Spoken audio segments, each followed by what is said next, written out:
on ne peut pas annuler Adèle. Ça gâcherait toute l'année de ta sœur. La voix de ma mère résonna au téléphone avec le même ton dédaigneux qu'elle avait toujours employé. Je serrai plus fort la barre du lit d'hôpital, sentant l'anxiété préopératoire se mêler à quelque chose de bien pire, un sentiment d'abandon total. Maman, je dois subir une opération d'urgence pour retirer une tumeur. J'ai juste besoin que vous gardiez les jumelles quelques heures, dis-je, essayant de garder ma voix stable. Mes petites jumelles, Sophie et Chloé, n'avaient que 8 mois, et l'idée qu'elles soient avec des étrangers pendant que j'étais sous anesthésie me terrifiait. Tu poses encore problème. Toujours aussi dramatique.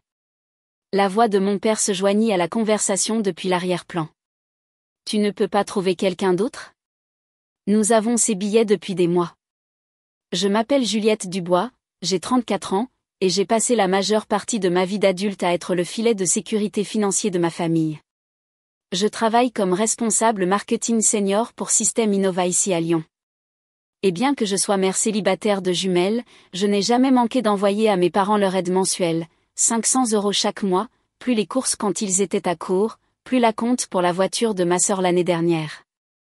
Je pensais que ce genre de soutien signifiait quelque chose. Je pensais que cela signifiait que je pouvais compter sur eux quand j'avais vraiment besoin d'aide. Le concert est demain soir, continua ma mère. Ta sœur serait dévastée si nous le manquions. Sûrement ton opération peut attendre un jour ou deux. Le chirurgien avait été clair, la tumeur devait être retirée immédiatement. Chaque jour d'attente augmentait le risque de complications. Mais me voilà, allongée dans une blouse d'hôpital, à avoir cette conversation avec des gens censés m'aimer inconditionnellement. Maman, ce n'est pas quelque chose que je peux reporter. C'est un cancer. Ils doivent opérer maintenant, murmurai-je, sentant les larmes me piquer les yeux. Eh bien, je ne sais pas quoi te dire. Peut-être aurais-tu dû y penser avant d'avoir des bébés sans père à la maison, rétorqua ma mère. Nous avons des obligations aussi, tu sais. La ligne devint silencieuse, à l'exception de mon père qui marmonnait quelque chose sur le fait que je créais toujours des problèmes au pire moment. Je fixai les carreaux du plafond, comptant les petits trous pour éviter de m'effondrer complètement. Ma sœur, Camille, ne leur avait jamais rien demandé parce qu'elle n'avait jamais eu à le faire. J'avais couvert ses dépenses pendant des années, la voiture que j'avais aidé à acheter, les dettes de carte de crédit que j'avais discrètement remboursées, l'argent du loyer quand elle était entre 2 emplois. Quelque chose de froid s'installa dans ma poitrine lorsque je réalisai que ce n'était ni un choc ni une surprise. Au fond de moi, j'avais toujours su quelle était ma place dans leurs priorités. La tumeur ne s'était pas seulement révélée à ma radio. Elle avait révélé quelque chose d'aussi toxique qui grandissait dans notre dynamique familiale depuis des années. En grandissant, j'avais toujours été la responsable.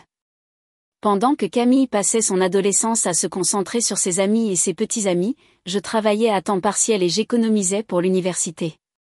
Mes parents louaient sa vie sociale et s'inquiétaient que je sois trop sérieuse pour mon propre bien. Quand elle a abandonné l'université à mi-parcours de sa 2e année pour se trouver, ils ont soutenu sa décision. Quand j'ai obtenu mon diplôme avec mention et décroché mon premier emploi en marketing, ils l'ont à peine remarqué. Le schéma s'est poursuivi à l'âge adulte. Lorsque mes parents ont été confrontés à une saisie il y a 3 ans, j'ai liquidé l'intégralité de mon fonds d'urgence pour les aider à garder la maison. Quand Camille a eu besoin d'une voiture pour son nouveau travail, j'ai couvert l'acompte sans hésitation. Chaque anniversaire, chaque fête, chaque crise familiale, c'est moi qu'ils appelaient, non pas pour prendre de mes nouvelles, mais pour demander ce que je pouvais apporter. Même quand je suis tombée enceinte des jumelles par FIV, décidant de devenir mère célibataire par choix, la première préoccupation de mes parents n'était pas ma santé ou mon bonheur. C'était de savoir si je serais toujours capable d'aider financièrement avec des bébés à charge. Je les avais assurés que oui, et j'avais tenu cette promesse même pendant les premiers mois épuisants de la maternité des jumelles.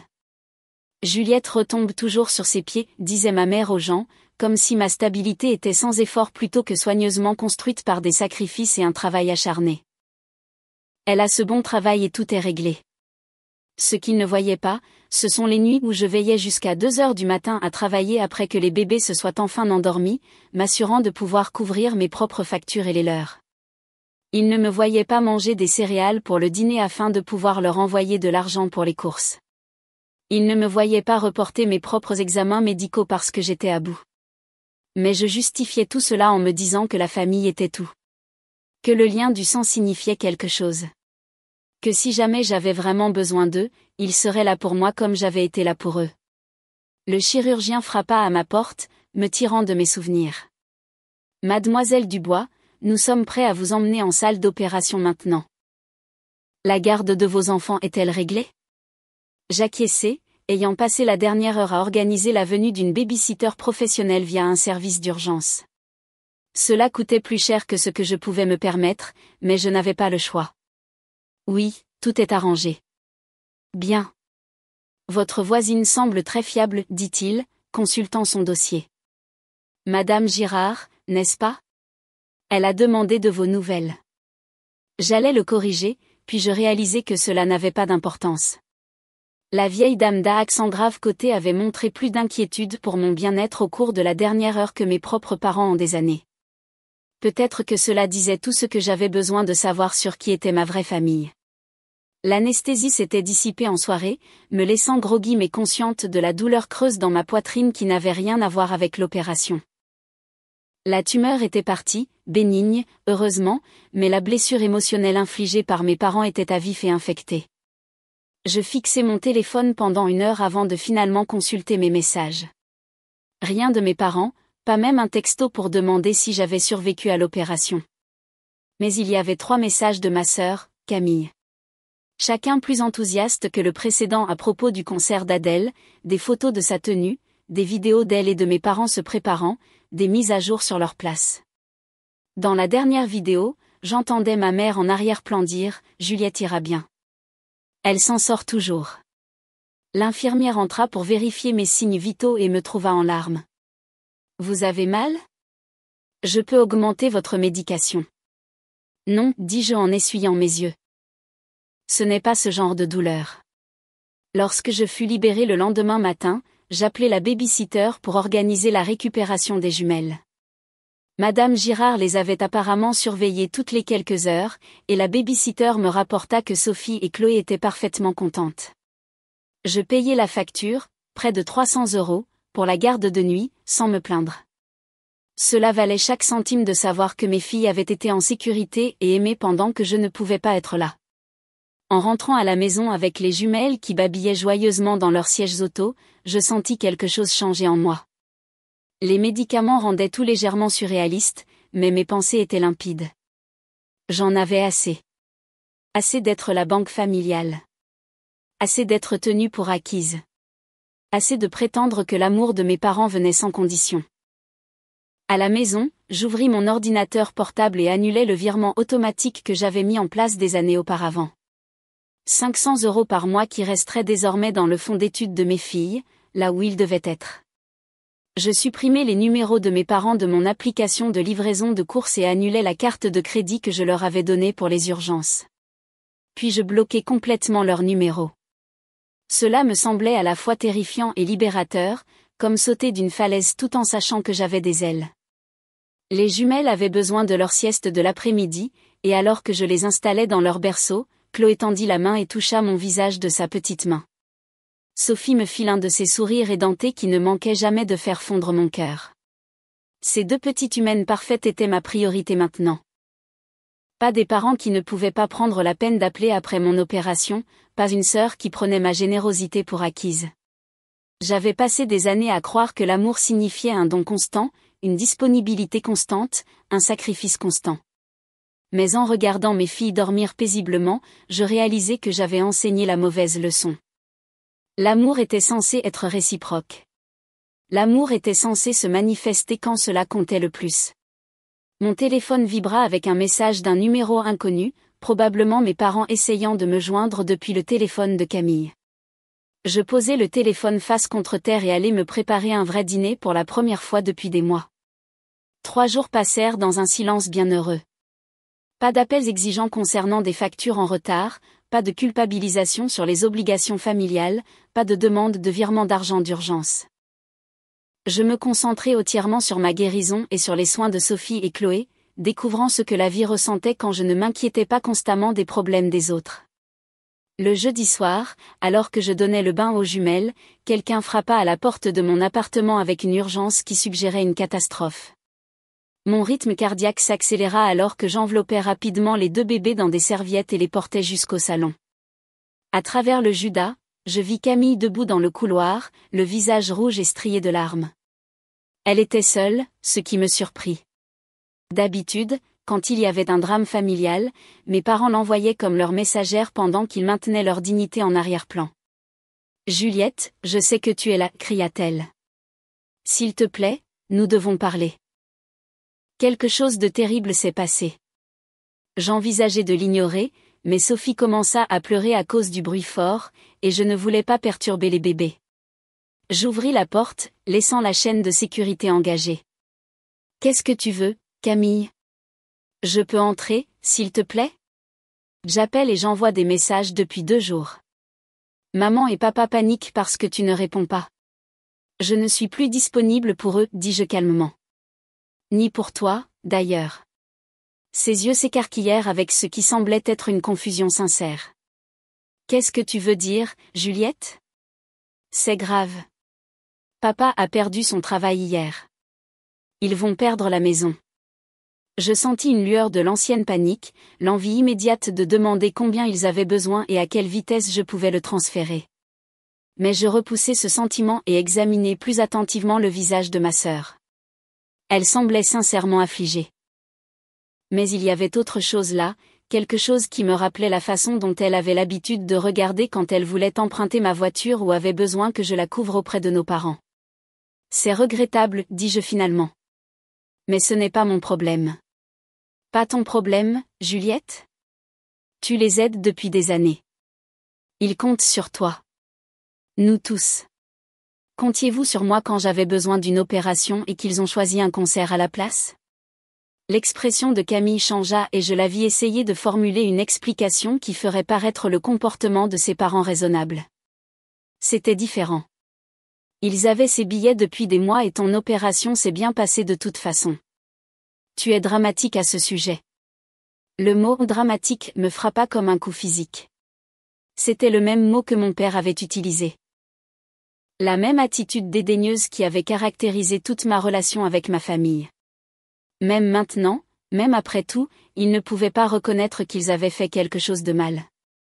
J'ai subi une opération d'urgence pour retirer une tumeur et au lieu de garder mes enfants, ils sont allés à un concert, dis-je lentement. Et c'est moi qui suis dramatique ? Tu sais, maman a de l'anxiété concernant les choses médicales, et ils avaient vraiment ses billets. Arrête. Je levai la main. Arrête juste. Je ne veux pas entendre d'explications ou d'excuses. J'en ai assez de subventionner des gens qui ne peuvent pas prendre la peine de se manifester quand j'ai besoin d'eux. Le masque de Camille tomba enfin complètement. Tu ne peux pas simplement abandonner ta famille à cause d'un malentendu. Quel genre de personne fait ça ? Maman et papa ont peur, Juliette. Ils ne savent pas ce qu'ils vont faire sans ton aide. Ils auraient dû y penser avant de me traiter comme un compte bancaire au lieu d'une fille. Je commençai à fermer la porte, mais Camille la repoussa. Attends, et si papa s'excuse ? Et si tous les deux s'excusent ? Envisagerais-tu d'aider alors ? Le désespoir dans sa voix était presque pathétique. Mais ce qui me frappa le plus, c'était la nature transactionnelle de sa proposition. Non pas qu'il regrettait de m'avoir blessé, mais qu'il pourrait être prêt à s'excuser si cela signifiait que l'argent recommencerait à couler. Il ne s'agit pas d'excuses, dis-je en reculant de la porte. Il s'agit de finalement voir qui vous êtes tous vraiment. Le visage de Camille se froissa. Nous sommes ta famille, Juliette. Nous t'aimons. Tu le sais, n'est-ce pas ? Non, dis-je doucement. Vous aimez ce que je vous apporte. Il y a une différence. Je la voyais essayer de digérer cela, son esprit s'efforçant de trouver les bons mots pour me faire changer d'avis. Mais au lieu de réfléchir à la vérité de ce que j'avais dit, elle passa en mode attaque. Tu es égoïste, dit-elle, la voix montante. Tu gagnes bien ta vie. Tu n'as pas de mari à soutenir et tu t'es toujours bien débrouillé pour t'occuper de tout le monde. Pourquoi changes-tu les règles maintenant ? La cruauté désinvolte de ces mots, l'implication que le fait d'être mère célibataire rendait mes difficultés financières moins valides, que mon succès signifiait que je leur devais quelque chose, cristallisa tout ce que j'avais ressenti. Ce n'était pas un malentendu ou un problème de communication. C'était qui ils étaient et qui ils avaient toujours été. Je change les règles parce que j'ai enfin réalisé que je jouais à un jeu truqué, dis-je. Et j'en ai assez de perdre. Je fermai la porte et tournai le verrou, ignorant les coups et les supplications continues de Camille. Chloé avait recommencé à pleurer, perturbée par les voix fortes, et je me concentrais sur le fait de la réconforter pendant que Sophie babillait joyeusement dans mes bras. Après environ 10 minutes, les coups cessèrent, et j'entendis la voiture de Camille démarrer sur le parking. Je me sentis étrangement vide, comme si je venais de me faire opérer moi-même et d'enlever quelque chose qui m'empoisonnait depuis des années. Mon téléphone sonna immédiatement, un numéro que je ne reconnaissais pas. Je le laissai aller sur la messagerie vocale et écoutai le message en préparant le dîner des jumelles. Juliette, c'est ta mère. Sa voix était tendue, plus formelle que d'habitude. Camille nous a parlé de votre conversation. Nous devons discuter de cette situation comme des adultes. Rappelle-moi immédiatement. Le ton était complètement faux. Pas de reconnaissance de mon opération, pas d'inquiétude pour mon bien-être, juste de l'irritation que je ne rentre pas dans le rang. Je supprimai le message et bloquai ce numéro également. Au cours des jours suivants, ils essayèrent tout. Des appels de différents numéros, des emails à mon compte professionnel. Même une carte par la poste de mon père avec des excuses formelles et guindées qui semblaient avoir été écrites par un comité. Mais rien n'abordait le problème fondamental. Il me voyait toujours comme une ressource à gérer plutôt que comme une personne à aimer. La tentative la plus révélatrice fut lorsque Camille se présenta à mon bureau pendant le déjeuner. La sécurité appela pour demander si je voulais la rencontrer dans le hall, et je pouvais la voir à travers la fenêtre, faisant les 100 pas et vérifiant son téléphone. Elle avait l'air fatiguée et stressée, probablement parce qu'elle faisait face au poids total des attentes de nos parents pour la première fois de sa vie. Je dis à la sécurité que je n'étais pas disponible et observais depuis la fenêtre de mon bureau Camille abandonner finalement et partir en voiture. Cela aurait dû être satisfaisant, mais au lieu de cela, je me sentis juste triste. Triste pour les relations familiales que j'avais cru avoir. Triste pour les années que j'avais gaspillées à essayer de gagner un amour qui n'était jamais vraiment disponible. Et triste pour mes filles qui grandiraient sans grands-parents parce que ces grands-parents avaient choisi la fierté plutôt que le lien. Mais sous la tristesse, il y avait quelque chose de plus fort, le soulagement. Pour la première fois de ma vie d'adulte, je prenais des décisions basées uniquement sur ce qui était le mieux pour moi et mes enfants. La pression financière était toujours là, mais c'était une pression honnête. Le défi normal de subvenir aux besoins de ma propre famille plutôt que de 3 familles avec un seul revenu. 2 semaines après l'embuscade de Camille à mon bureau, je m'habituais à ma nouvelle réalité. Les jumelles s'épanouissaient. Ma convalescence progressait bien, et j'avais même réussi à commencer à mettre de l'argent de côté pour la première fois depuis des années. Sans le drainage constant du soutien de mes parents, je pouvais me permettre des choses comme de la nourriture biologique pour bébé et une meilleure garde d'enfants qui ne me laissait pas paniquer chaque fois qu'elle tombait malade. Je donnais le bain du soir à Sophie et Chloé quand j'entendis le bruit familier d'une portière de voiture claquer sur le parking, suivi de lourds pas dans l'escalier. Mon appartement était au 2e étage et les pas s'arrêtèrent juste devant ma porte. Le coup était différent cette fois. Pas les coups désespérés de Camille, mais un coup lent et délibéré qui parvenait en quelque sorte à transmettre autorité et droit. Je séchai mes mains sur une serviette et regardai par le Judas. Mon père se tenait dans le couloir, portant sa plus belle veste et tenant son chapeau dans ses mains comme un personnage d'un vieux film. Derrière lui, partiellement cachée dans l'ombre, se trouvait ma mère. Elle semblait plus petite que dans mes souvenirs, ses épaules voûtées par ce qui aurait pu être la honte ou simplement la fatigue. Je restai là un long moment, les regardant par le Judas. Mon père changea son poids d'un pied sur l'autre et vérifia sa montre. Ma mère lui murmura quelque chose et il secoua la tête d'un air renfrogné. Il ressemblait à des gens attendant un entretien d'embauche qu'ils n'étaient pas sûrs de vouloir. Une partie de moi voulait ouvrir la porte juste pour voir ce qu'il dirait. Mais une plus grande partie de moi se souvenait d'être allongée dans ce lit d'hôpital, terrifiée et seule pendant qu'il profitait d'un concert. Je me souvenais de la façon désinvolte avec laquelle ma mère avait écarté ma peur du cancer, l'hypothèse automatique que mes besoins passeraient toujours après leurs désirs. Les jumelles s'éclaboussaient joyeusement dans leur bain, complètement inconscientes du drame qui se déroulait dans le couloir. Je regardais leurs visages innocents et pris une décision qui me parut à la fois facile et définitive. Je m'éloignai de la porte. Ils frappèrent à nouveau, plus insistamment cette fois. Puis j'entendis la voix de mon père. Étouffée, mais assez claire pour comprendre. « Juliette, nous savons que tu es là. Nous pouvons entendre les bébés. Nous voulons juste parler. » Puis la voix de ma mère, plus aiguë et plus tendue. « S'il te plaît, ma chérie. Nous sommes tes parents. Nous t'aimons. » J'ai failli rire de la synchronisation de cette déclaration. Où était cet amour quand j'avais besoin d'une opération d'urgence? Où était-il pendant toutes les années où j'avais sacrifié ma propre sécurité financière pour la leur? L'amour ne devrait pas avoir à être déclaré pendant une crise. Il devrait être démontré constamment par des actions. Ils restèrent près d'une heure, frappant et appelant occasionnellement. À un moment donné, la voix de mon père prit le ton de colère que je me souvenais de mon enfance. « C'est ridicule, Juliette. Tu ne peux pas simplement exclure ta famille parce que tes sentiments ont été blessés. Nous t'avons mieux élevé que ça. » Mais ils ne m'avaient pas mieux élevé que ça. Ils m'avaient élevé pour être pratique, pour être disponible, pour prioriser leurs besoins avant les miens. La personne assez forte pour établir des limites, qui s'estimait suffisamment pour exiger un amour réciproque, cette personne, j'avais dû l'élever moi-même. Finalement, le couloir devint silencieux. J'entendis leurs pas s'éloigner, j'entendis des portières de voiture claquer et un moteur démarrer. Quand je fus sûr qu'ils étaient partis, je vérifiai à nouveau le Judas, et vis que mon père avait laissé quelque chose sur le paillasson. C'était une enveloppe avec mon nom écrit de sa main soignée. Je la fixai longtemps avant de décider de la laisser là. Quoi qu'il y ait à l'intérieur, une autre excuse creuse, une liste de leurs problèmes financiers, un coup de culpabilité déguisé en lettres. Je n'avais pas besoin de la lire. L'enveloppe resta sur mon paillasson pendant 3 jours avant que Madame Girard, ma voisine âgée, ne frappe pour demander si je voulais qu'elle la rentre. Je la remerciai, mais la laissai là où elle était, comme un test de ma propre détermination. Chaque fois que je passais par-dessus, je me sentais un peu plus forte.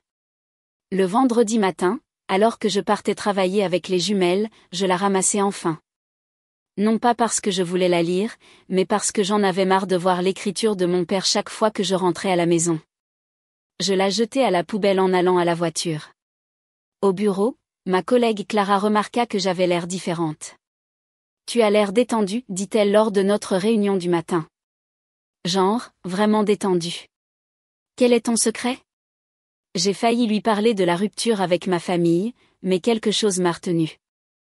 C'était encore trop frais, trop à vif pour partager avec quelqu'un qui pourrait essayer de me convaincre de me réconcilier. Au lieu de cela, je me contentais de sourire et de dire que je dormais mieux. La vérité était que je dormais mieux.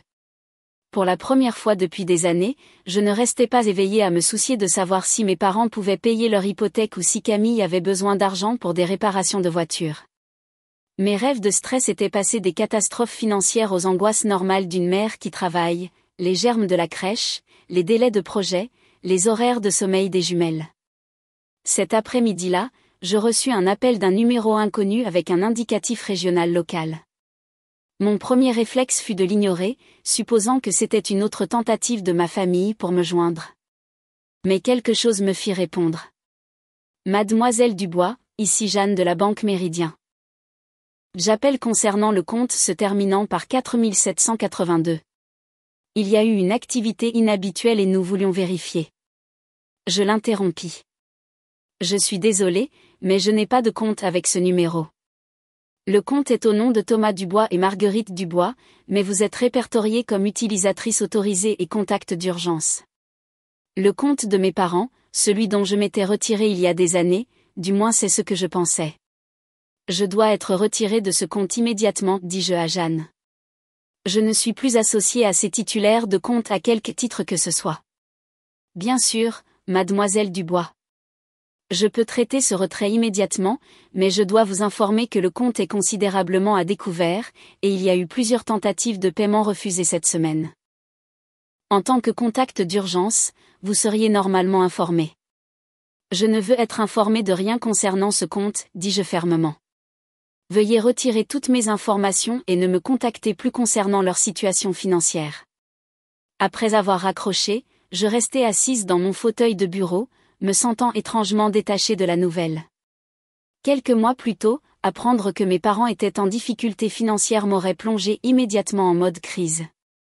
J'aurais calculé combien je pouvais transférer, quelles factures je pouvais retarder, comment je pouvais résoudre leurs problèmes avant qu'ils ne s'aggravent. Maintenant, je ne ressentais qu'une légère curiosité quant au temps qu'il leur avait fallu pour vider leur compte sans mes contributions mensuelles. 3 semaines, apparemment. Cela me disait tout ce que j'avais besoin de savoir sur la façon dont ils avaient géré leur argent toutes ces années. Mon téléphone vibra avec un message d'un autre numéro inconnu. Juliette, c'est Camille. L'électricité de maman et papa a été coupée. Ils logent chez moi, mais mon propriétaire dit qu'ils ne peuvent pas rester longtemps. Pouvons-nous s'il te plaît parler ? Je supprimai le message sans répondre. Puis je fis quelque chose que je n'avais pas fait depuis des années. J'ouvris mon application bancaire et regardai le solde de mon compte. Pour la première fois depuis la naissance des jumelles, j'avais un fonds d'urgence substantiel. De l'argent qui était à moi, destiné à l'avenir de mes filles au lieu des mauvaises décisions financières de mes parents. Je souris et rangeai mon téléphone. Le cycle était enfin brisé, et cela ressemblait à la liberté. Avec le recul, je réalisai que parfois, le plus grand acte d'amour envers soi-même est de s'éloigner des gens qui n'aiment que ce que l'on peut leur donner. Et j'avais enfin appris cette leçon suffisamment bien pour protéger mes filles de répéter mes erreurs.